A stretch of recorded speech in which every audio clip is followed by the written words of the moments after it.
¿Te has preguntado alguna vez quién es el mayor traidor en la historia del fútbol? Jugadores que han pasado de un equipo a su archirrival hay muchos. Algunos que vistieron tanto la camiseta de Boca como la de River, o que defendieron los colores del Liverpool y después los del Manchester United. Pero ninguno de esos traspasos ha generado tanto odio y polémica como el que protagonizó el astro portugués Luís Figo al dejar el Barcelona para fichar por el Real Madrid. En su día, Figo era un ídolo absoluto del barcelonismo, un capitán que parecía destinado a marcar una época en el Camp Nou. Sin embargo, la oferta de Florentino Pérez cambió para siempre su destino, coronándolo como el Judas del fútbol mundial. En este vídeo, haremos un viaje profundo por la vida y la carrera de Luís Figo, desde sus humildes inicios en un barrio de Lisboa, pasando por su explosión en el Sporting, su época dorada en el Barcelona y el fichaje que sacudió al planeta fútbol. Veremos cómo fue recibido en el Santiago Bernabéu, su paso por la era de los Galácticos y cómo se convirtió en uno de los jugadores más determinantes de su generación. Luís Figo nació el 4 de noviembre de 1972 en Lisboa, Portugal. Creció siendo hijo único en el seno de una familia trabajadora. Su madre, María Joao Madeira, y su padre, Antonio Cairo, regentaban una pequeña tienda de ultramarinos. Con apenas 8 años, Figo empezó a entrenar en un modesto club de barrio, Os Barrocas B, y a los 10 ya estaba demostrando su calidad en otro equipo, Os Pastiñas. No pasó mucho tiempo antes de que los ojeadores del Sporting de Lisboa pusieran sus ojos sobre él. A los 12 años ingresó en la Academia del Sporting, una de las más reputadas de Portugal, y pronto quedó claro que Figo era una joya por pulir. Sus primeros logros llegaron en las categorías inferiores de la selección portuguesa. Ganó la Eurocopa Sub-16 y posteriormente el Mundial Sub-20, en ambas ocasiones siendo pieza clave. Su nombre ya sonaba fuerte en el fútbol luso. Con solo 18 años, Figo debutó en el primer equipo del Sporting de Lisboa en un partido contra el Famalicão, que terminó con victoria por 3-0. Aunque en sus inicios no marcaba demasiados goles, sí brillaba por su capacidad de asistir y desequilibrar por las bandas. Para la temporada 1994-95, se había convertido en la estrella indiscutible del club. 11 goles, 17 asistencias y su primer gran título con el Sporting, la Copa de Portugal. Su explosión coincidió con el auge del fútbol italiano, por entonces la liga más poderosa del planeta. Parma y Juventus se lanzaron a por él, y en medio de conflictos contractuales, la serie le prohibió jugar en Italia durante 2 años por el doble acuerdo que había firmado. Aquello forzó a Figo a buscar nuevos horizontes en otro destino top de Europa. Y ahí es donde apareció el Barcelona, pagando unos 2,5 millones de euros, una ganga si lo comparamos con lo que vendría después, para hacerse con los servicios de la joven promesa que empezaba a considerarse la gran esperanza del fútbol portugués. Figo aterrizó en el Camp Nou y no tardó en ganarse el cariño de la afición.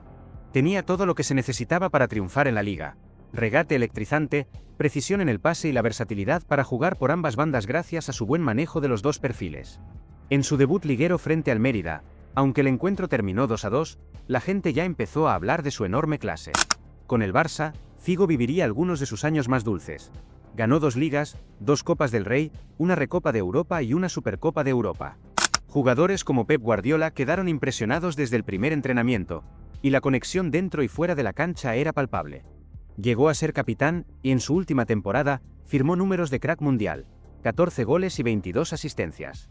Contribuía a la ofensiva culé en 36 tantos. El lusitano se sentía tan identificado con los colores blaugranas que hasta se tiñó el pelo con los tonos del club y celebraba los goles con verdadera pasión. Pocos podían imaginarse que, detrás de esa historia de éxito, había empezado a crecer un descontento entre Figo y la directiva. Sentía que no valoraban lo suficiente su aportación al equipo. Y mientras tanto, en Madrid, alguien preparaba una jugada maestra que lo cambiaría todo. Corre el año 2000 y Florentino Pérez, un empresario ambicioso, se presenta a las elecciones a la presidencia del Real Madrid con una promesa rompedora: si ganaba, ficharía a Luís Figo. Y si no lo lograba, devolvería a los socios las cuotas que habían pagado. Figo, entretanto, pedía a la directiva del Barça una mejora salarial, sintiéndose ninguneado a pesar de ser el gran baluarte ofensivo. Sin embargo, el candidato culé, Joan Gaspart, interpretó esta maniobra como un chantaje. Florentino contactó con el representante de Figo y acordó pagar la cláusula de rescisión de 60 millones de euros, una cifra estratosférica para la época. Figo, que en un principio no contemplaba salir del Barça, terminó seducido por la oferta, la promesa de un sueldo que cuadruplicaba lo que percibía en Barcelona y una suculenta comisión. Durante la Eurocopa del año 2000, no dejaban de preguntarle sobre su futuro, y él ofrecía respuestas ambiguas. Pero cuando Florentino ganó las elecciones en el Real Madrid, la balanza se inclinó definitivamente. Así, El 24 de julio de 2000, se oficializó el traspaso más polémico de la historia del fútbol. Figo vestiría de blanco. El primer clásico con Figo como jugador del Real Madrid se convirtió en una olla de presión en el Camp Nou. La afición barcelonista, herida en su orgullo, recibió al portugués con una pitada monumental, pancartas de Judas, mercenario y traidor, e incluso la imagen icónica de un aficionado que arrojó una cabeza de cerdo al campo. Nunca antes se había visto tanta hostilidad hacia un exjugador. En lo deportivo, aquel partido favoreció al Barcelona, que ganó 2-0 con goles de Luis Enrique y Simao, mientras un joven Carles Puyol se encargaba de anular a Figo. Sin embargo, este episodio sería tan solo el comienzo de una rivalidad que se extendería durante los siguientes años. Para el barcelonismo, Figo pasó de ser un capitán querido a encabezar la lista negra de los villanos históricos. Y para el Real Madrid, fue el primer galáctico de la nueva era de Florentino, que buscaba relanzar al club con fichajes bomba y un modelo de marketing deportivo que cambiaría para siempre el negocio del fútbol. A pesar de la presión, Figo tuvo la mejor temporada de su carrera, llegando a conquistar el Balón de Oro en el año 2000.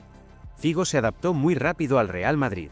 En su primera campaña, anotó 14 goles y dio 25 asistencias, números impresionantes para un extremo. Además, sumó una liga en 2001 y al año siguiente, levantó la Champions al derrotar en la final al Bayer Leverkusen, tras eliminar al Barça en semifinales. Aquella final quedó grabada para la historia por la inolvidable volea de Zinedine Zidane, otro de los grandes fichajes galácticos. A lo largo de los años, Florentino fue construyendo un elenco lleno de superestrellas: Zidane, Ronaldo Nazario, David Beckham. Todos ellos se unieron para formar el famoso Real Madrid de los Galácticos. Sin embargo, pese al glamour que rodeaba al equipo, los éxitos colectivos fueron más bien irregulares. Ganaron otra liga en 2003, pero no llegaron a dominar Europa como se esperaba. Figo, por su parte, siguió rindiendo a un gran nivel, aunque la estabilidad del proyecto no era la mejor. Con todo, el portugués había logrado grabar su nombre en la leyenda merengue, un fichaje histórico, un Balón de Oro y un papel clave en la reconstrucción del Madrid tras los 90. Pese a las críticas de Barcelona, él ya había marcado su camino. En 2005, Figo puso fin a su etapa en España para fichar por el Inter de Milán. Esta vez, sin conflictos contractuales de por medio, llegó libre, cumpliendo finalmente su deseo de jugar en la Serie A. Su impacto fue inmediato.